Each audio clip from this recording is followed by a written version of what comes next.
បាទសួស្តីអ្នកនរគ្នាថ្ងៃនេះយើងចូលមករៀនតការពីម្សិលមិញទៀតអឺទំព័រទី63ដើម្បីធ្វើឲ្យមានការសម្រេចនៅនយោបាយឈ្លានពានដោយរាងចាលនឹងសង្គ្រាមប្រទេសឆេកូស្លូវ៉ាគីក៏បង្ខំចិត្តព្រមប្រកួតទឹកដីនេះឲ្យអាល្លឺម៉ង់តាមរយៈសន្ធិសញ្ញាក្រុងមុលនិចនៅថ្ងៃទី30ខែកញ្ញាឆ្នាំ1938សន្ធិសញ្ញាមួយមូលនិចបានបញ្ជាសង្គ្រាមលោកឡើយចង់និយាយថាកន្លែងហ្នឹងយើងចង់និយាយថាសន្ធិសញ្ញាមូលនិចមិនបានបញ្ជាសង្គ្រាមលោកឡើយបន្ទាប់ពីអាល្លឺម៉ង់លើក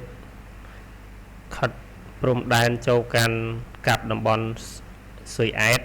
រួចទន្ទ្រានចូលប្រទេសឆេកូស្លូវ៉ាគីតែម្ដងពេលនោះលោក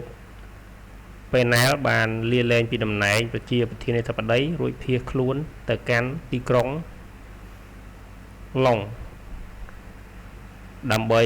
បង្កើតរដ្ឋាភិបាលនិទេសមួយដឹកនាំចលនាតស៊ូប្រឆាំងជាមួយអាល្លឺម៉ង់នៅក្នុងសង្គ្រាមលោកលើកទី2ក្រោយពេលត្រួតត្រាប្រទេសឆេកូស្លូវ៉ាគីកងទ័ពអាល្លឺម៉ង់បានជិះជាន់គម្រាមកំហែងប្រជាជនព្រមទាំងសម្លាប់ជនជាតិស្វីបយ៉ាងរង្គាលសើតែផុតពូជ